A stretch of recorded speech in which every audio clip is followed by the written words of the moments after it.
Ladies and gentlemen, welcome back to another Divine exclusive video. So today I'm going to talk about chosen ones are not meant to work 9 to 5s. So I know this may be something different to hear, but chosen ones, if you are working a 9 to 5, I'm going to break down 5 reasons why you shouldn't and why you should always.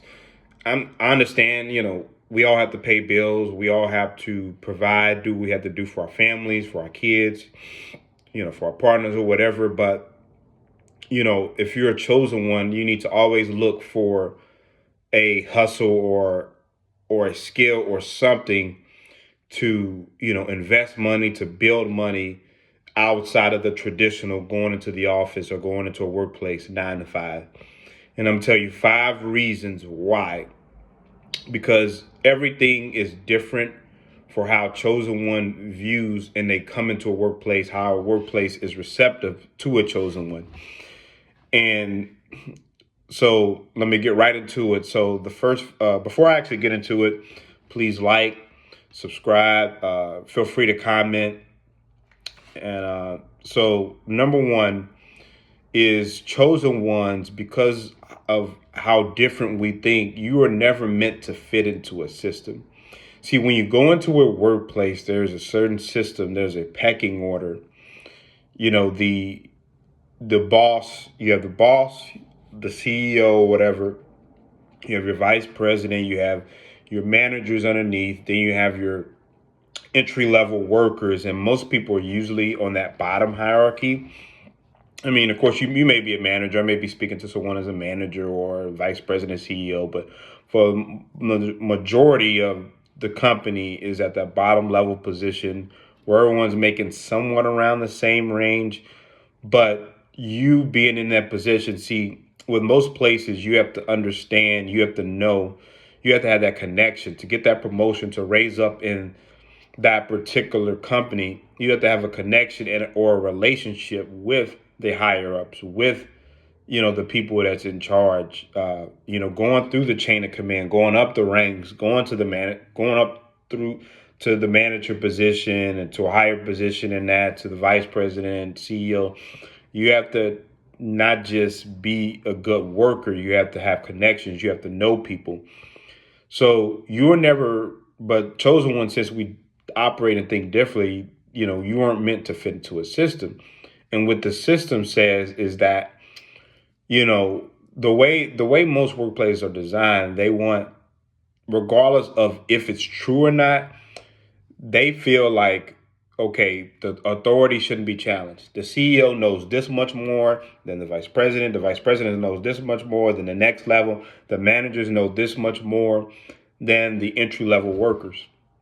So if you're coming on to a job and you're at the lower position, you're underneath whether it's the account manager or the supervisor, if you're just on that lower level position, but you come in very authentic, shining a bright light, very intelligent, and you challenge the status quo, because it's like, damn, this person that's make the least amount of money, he's a threat, and he's standing out. He doesn't know too many people here, but they looking at it like, the boss is looking at it like, and the people above you is like, man, he may take our jobs. He's trying to take our jobs. So they're going to try to, you know, do anything they can to put you back into that pecking order, regardless even if you have more knowledge than them, even if you're deserving to move up. Let's say, for instance, you've been on that job for years. For the chosen ones, they're always going to try to make an excuse to kind of peg you down to make sure you don't elevate. Because if you stick around long enough, it's going to be kind of hard for them to deny you that. But now they will try to. But see, you weren't meant to fit in that system. See, being a chosen one, you think outside the box, and your brilliance and you being authentic, your brilliance and you being unique, that makes you stand out to where it's like, damn, we look bad if this person stays here long enough and he doesn't move up, or, it's kind of where, you'll see some self-sabotaging trying to go on. And I'm going to get into it in these next few topics, but, you know, a traditional 9 to 5, if you're in an entry level position, you're supposed to be quiet. You're supposed to kind of stay in your role and not show too much like the other people on that bottom row in the hierarchy. And you weren't meant to just be boxed in like that. You're chosen ones are meant to be leaders. So number two, so you're meant to fit into a system that's number one. Number two, you intimidate everyone there, including your bosses. Because of this, because you come in authentic and being different, you intimidate everyone there. They're thinking that okay, dang, this person makes me feel like he's better than me, or they give out the in impression that even if you're not trying to brag or you're not trying to make it seem like you're better, you're being humble, you're not being cocky or arrogant, thinking, oh, I'm better than boss, I'm better, I deserve this. Like, you're not going in there with that attitude, but they automatically feel that because of your aura, because of your presence, because of your strength. And this includes your bosses, and you will get to understand this when you go around your bosses and your boss feels nervous or they start acting different than they act around anyone else. That's because you intimidate them. So if you're intimidating everyone, including your bosses, and I've had this happen too, where it's like, okay, damn, I'm intimidating my boss, the CEO, I'm intimidating people in higher positions. So if I'm intimidating them already, and sometimes I can only be at this job for maybe a month or two. If I'm intimidating them already and I'm at the lower level position, then that means they see me as someone, even though they would never admit it, they see me as someone that's intelligent enough to be where they're at. You're not going to intimidate people that don't think that you're at least on their level or better than. You intimidate someone because you appear as a threat, you appear superior or at least on the same level, if not superior.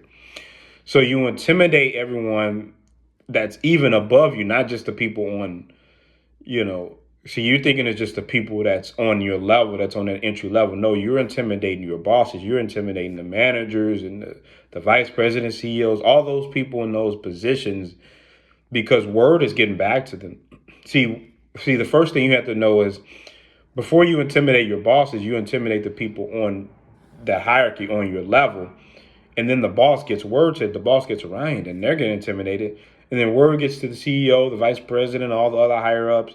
And now once they meet you, they introduce themselves to you. And they're like, oh, damn, this person's a little threatening. I don't want them to take my job. So, they're going to do everything they can to kind of, going back to point one, they're going to kind of try to sabotage, or they're going to try to make it look like you're not doing as good as you are. They're going to find every reason, every time you do something wrong, they're going to bring it up in a bigger way than they will with anyone else, because they want to belittle, they want to knock you back, because they feel in their mind, they feel like, damn, he's way up here. He's on the level of those higher ups. We need to knock him down if we find anything that he's doing. So you damn near got to be perfect. And of course, that's impossible. So if you make a mistake or two, they're going to bring it back to you like it's like the biggest thing in the world. And I've had this happen several times, because it's like I may commit one or two mistakes in a week. Everyone else is committing multiple mistakes a day. I'm not saying I'm better than the other people, but even if I damn near close to, of course you can be perfect, but on that one little mistake, and everybody else is making mistakes, they come to me and act like I committed a crime. So they're going to harp on every little thing, and they're going to try to knock you down because they're intimidated by you. And you're going to kind of see it like, damn, I'm not getting the fair share that everyone else is getting. So this 9 to 5, what they're going to try to do is they're just going to try to humble you as much as you can and make it look like your effort is not enough. So you'll get to the point where you're not going to try to put as much effort, or you're going to get frustrated by putting effort into these 9 to 5s.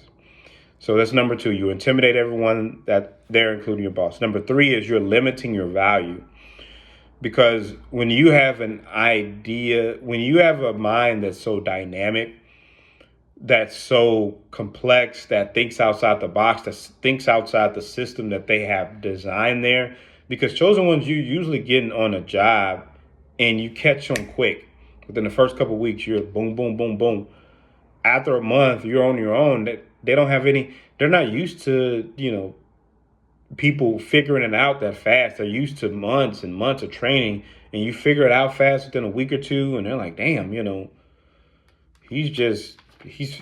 I mean, and that's a sign too. You're limiting your value because it's like you've outgrown the job. You get it that quickly.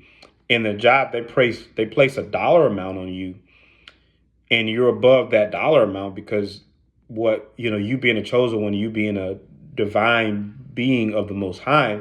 There's no dollar amount that can teach what you have. There's no dollar amount to put on it. And not just for the chosen ones that's listening, any other person that stands out that stat.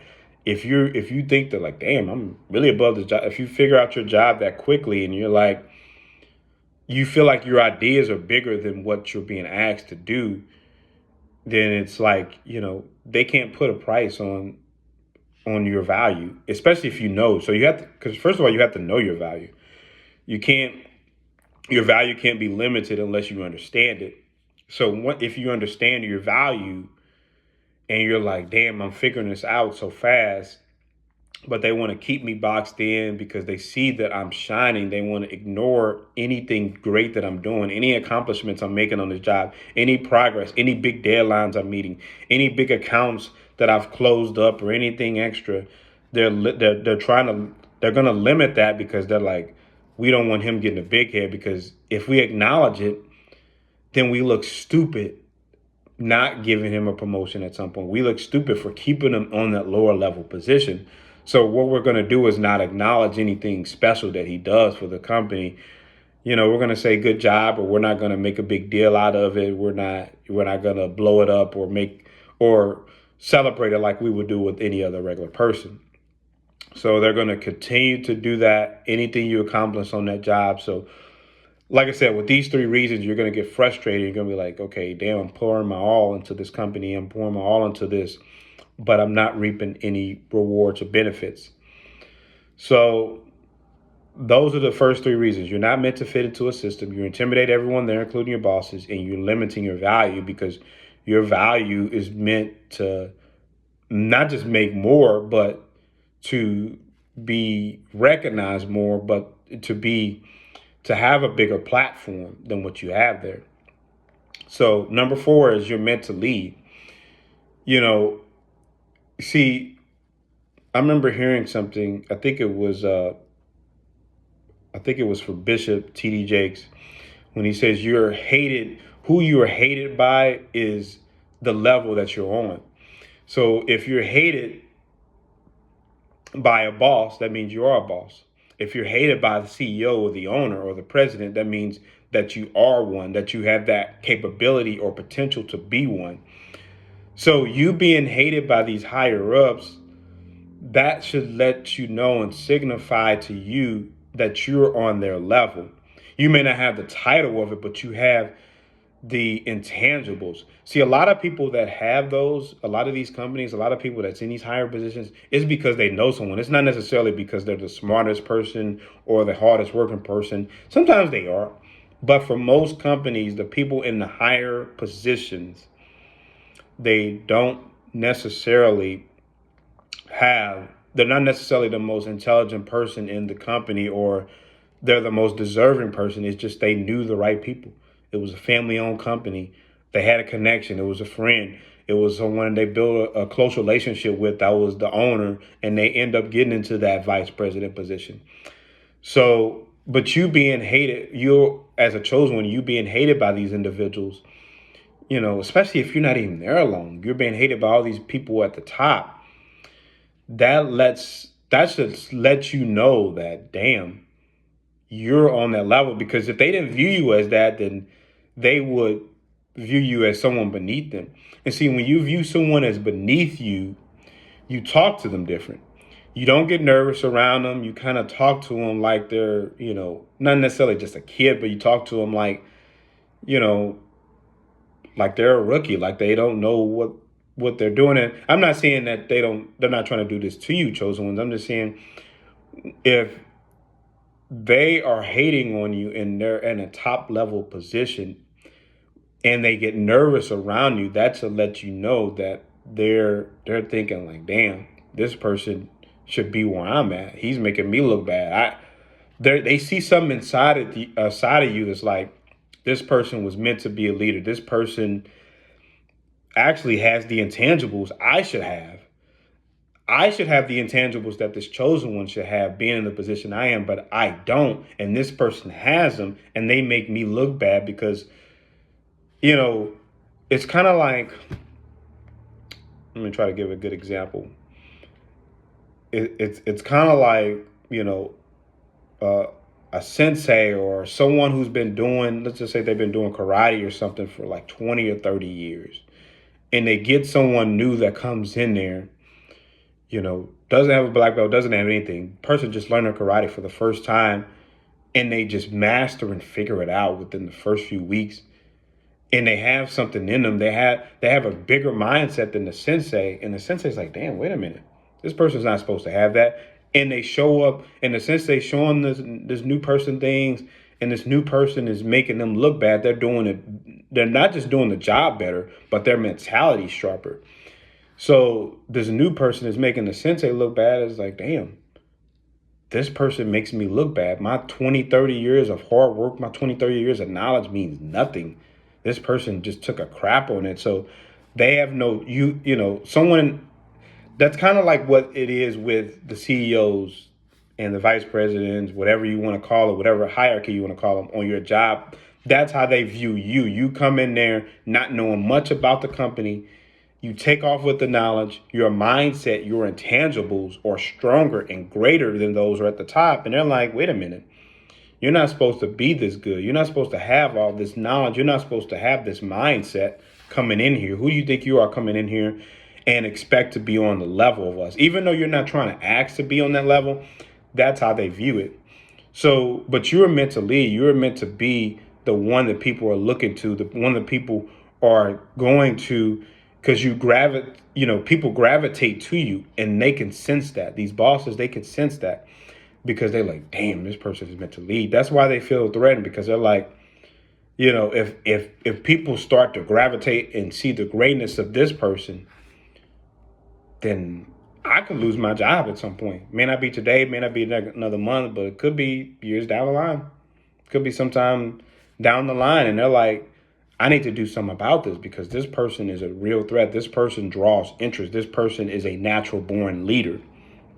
So they're going to try, just like in the other ones I named, they're going to try to sabotage. They're going to try to belittle and knock you off this pedestal. Not the pedestal you put yourself on, but the pedestal they put you on for themselves. They're going to try to knock you down and put you back into that pecking order at the bottom of that hierarchy and not acknowledge anything, because they don't want you to they don't want you to understand your value. They don't want you to understand that you could lead. They don't want you to understand or have people gravitate towards you, and then they look bad, and then other people is like, oh, well, such and such deserves this promotion. They're like, no, they're not ready for it yet. So they don't want to be in that position where you're undeniable and you can't be, at some point they got to just give it to you. So that's the fourth one. You're meant to lead. The fifth one is you're meant to have your own business, because chosen ones, you think outside the box. You have an entrepreneurial mindset. When you get on the job, of course, everyone that gets on the job, they're just trying to master what the job has to offer. They're trying to do all the details to the best of their abilities. And, you do those things quicker than most people when you get to a point where it's kind of like you get, I'm not going to say necessarily just bored, but you kind of just get this mindset like, damn, what more does this job have to offer me? I'm not challenged. I'm not being, led to, I'm not excited about anything else I'm doing. It's like, okay, I mastered this job. I mastered everything. You mastered everything in like 2 or 3 weeks. And you get to a point where it's like there's no excitement because there's nothing next. See, when you have your own business, when you have entrepreneurship, when you're doing things, there's always something next. When you have goals, when you have plans, when you have multiple streams of income, when you have multiple ideas and avenues, you're always thinking about the next project. You're always thinking about the next big thing. You're always thinking about the next deal. You're thinking about the next goal. You're thinking about what happens after you get to this milestone and what happens after you. See, there's always something. When you have your own business or you have an entrepreneurship or you have a certain trade or a certain skill set or certain field that you're in that has no ceiling, you know, that gets you active, that gets you inspired because you have a challenge, you have something to look forward to. See, chosen ones, we like to be challenged because we see beyond just the surface level. Once we get beyond that stuff, man, I figured all this stuff out. I know how to do every damn thing. Most jobs I've been on, and I'm an accountant, most jobs I've been on for after 2 or 3 weeks, I already know how to do everything. And I'm like, dang, you caught on fast and threw everything in the book at you. Yep. I just get it. Hey, what can I say? I'm not trying to make anyone look bad. I'm not trying to, put my stat up there. Andre learned this in 3 weeks and everyone else took a couple months. Like, no, I'm not trying to compete like that. But chosen ones just understand the task. They get it quick because it's not a challenge for them for the most part. It's not. It's just how we're wired to think. And you're meant to have your own business because you're meant to have something to look forward to expand. You have these ideas. You constantly have ideas, business ideas, especially when you understand your value as a chosen one. Now, if you haven't understand your value, if you haven't had a spiritual awakening yet, then these 5 things may not make sense. These 5 reasons. There's 5 reasons you're not meant to have a 9 to 5. You're not meant to fit into a system. You intimidate everyone there, including your bosses. You limit your value because you put yourself in a box, and you may never get to that higher position. You're meant to lead and you're meant to have your own business because you could be on that job 20, 30 years, chosen one, but if you never get to the position where you're the CEO or the boss, did you really accomplish what you want to? And I'm not trying to take a shot at anybody. I understand, hey, if you love your job, that is great. If you're on the job 20, 30 years, that's awesome. 40 years, 50, however many years you are on the job, that's awesome. Of course, it's probably not going to be no more than 40, but however long you're on a job, that is great. Even, if you don't make it, I'm not saying that's what everyone should be striving for, because that's not accurate, or that's not, believable. That's not a possibility for a majority of workers. Most people are going to stay at that bottom hierarchy. But when you're a chosen one, you just stand out too quickly, and everyone notices it. And it starts to produce an environment where there's so much resentment because everyone knows. See, this is the thing. You might be attacked, you might be belittled, you might be downgraded because everyone knows that you're not meant to be there. See, if you were meant to be there, then none of these things would be happening. Then your successes would be celebrated. You wouldn't have this jealousy and intimidation and resentment from bosses and coworkers. You wouldn't have it if you were meant to be there. But you're not meant to be there. So that's why they're doing this. That's why you're treated a certain different way. Because they look at it like you are too good to be doing what you're doing. You're too good to be here. I don't know if any of you seen a movie called Good Will Hunting, when he was kind of like a chosen one and he had these friends he was running off with. His name was Will, and he just was settling, man. This dude was solving these crazy hard math problems. I'm great at math, and even it was taking a while. I even really couldn't understand it, but he was solving these hard problems. And his friends were like, he didn't see his own value. His friends seen it. And he's like, no, I'm just going to sit around here and just, end up having some kids and working this 9 to 5 or construction job. And Ben Affleck and, the other guys, they're looking at him, because the main guy's name is Matt Damon. They're looking at him like, what the hell are you doing here? Robin Williams, who was his therapist, whatever, they're looking at him like, hey, you're too smart. you got a ticket. Just cash in on it. You know, he had this girl that was into him. He could have had this big job, this big business opportunity, but he just wanted to settle. So that's why I said people will let you know, regardless if they like you, love you, or hate you. They will let you know if you fit into that position, if you fit into that. Sometimes you just got to step out. And I know it's scary to take risks. It's scary to try new things. But if you are being told indirectly or directly that you are not meant to fit into the system, you're not meant to be on that job, then take the advice. Because if you stay there and you never try any risks, you're gonna regret it. You don't know how great, you don't know what God has for you. You don't know how great you are. And I'm not just speaking just strictly for chosen ones, anyone else who feels this way, because you will see a job different. You will see a job as this is not challenging for me. This is not stimulating for me. I want more. See, you have to kind of have that mindset that I want more than what this job has to offer. And then everyone else will see that. They will feel that energy. They'll be like, yeah, this person don't belong here. They should be doing something greater. They should be doing something else. They are sticking around. They're making us look bad because it's like they're too good for this. You know, it's like Patrick Mahomes or Josh Allen playing in, you know, the XFL. It's like, what the hell are you doing here? You're supposed to be in the pros. You know, it's like Luka or Nikola Jokic. They're playing in some type of, you know, just under league or something that's not the NBA. Any professional that's just playing in a lower major or lower league than what they're supposed to be at. It's like, what are you doing here? So chosen ones, you're not meant for a 9 to 5. I understand if you have one, but you're not meant to stay there. Get in tune with what you love to do, your business acumen, what you're really good at. Get in tune with yourself. Get in tune with what you could possibly be, and take a risk. Don't be afraid, and just listen to that intuition.